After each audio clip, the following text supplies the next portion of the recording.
وبركاته. اللهم صل وسلم وبارك على حبيبي يا رسول الله. عاملين ايه يا رب تكونوا بخير، اتمنى صحة وافضل احوالكم ان شاء الله. النهارده بقى هنعمل المبكبكه، مش مستعجله بقى اليومين دول طبعا بننضف واحنا مش فاضيين اصلا نقف في المطبخ كتير. تمام. هنعمل ايه؟ عندك اي كميه من اللحمه، نص كيلو، كيلو اللي عندك، قطعي كده مكعبات. هتجيبي 3 بصلات، حطيت معلقتين سمنه، فرمت البصل طبعا في الكبه، حطيت معلقتين سمنه بلدي حلوين وشويه زيت ذره، وبدات اشوح اللحمه. معايا كيس طماطم هنا طلعته، الطماطم اللي انا مفرزاها، ومعايا هنا صلصه، هاخد 3 معالق كبار كده من الصلصه. تمام. وهبدا انزل بيهم على الطماطم وازودها شويه ميه طبعا عشان الصلصه سميكه والطماطم سميكه.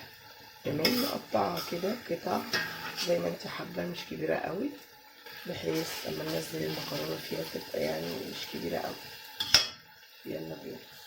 اكله سريعه وفي نفس الوقت مغذيه وجميله.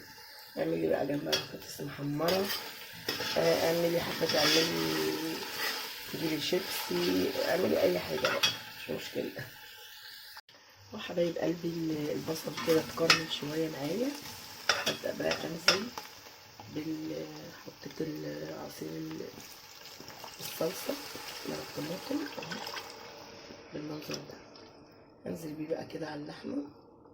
طبعا انا ضايفه فلفل اسود، هضيف فلفل اسود تاني شويه، هضيف شويه بابريكا، وهحط معلقه هرسة الشطه.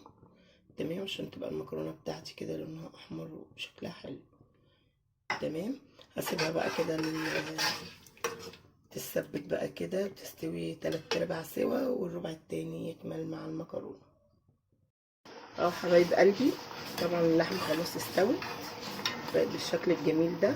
بزودها بقى شويه ميه كده على كميه المكرونه اللي انا هحطها، ما ازودش كتير. انا هعمل كيس كيلو كده من المكرونه. هبدا اقول بسم الله وانزل المكرونه كده نيه. تمام زي ما احنا كلنا عارفين. ازود بقى الملح بتاعها واشوف لو محتاجه شويه ميه كمان ازودها. خلاص يا حبايبي الحلوين، خلاص ما نكترلهوش بقى كده الميه او الصلصه علشان ما تتعجنش. بصوا الواحده بوحدتها ازاي، ما شاء الله تحفه. في المكرونه سليمه ازاي، بجد تحفه مع قطع اللحمه بقى.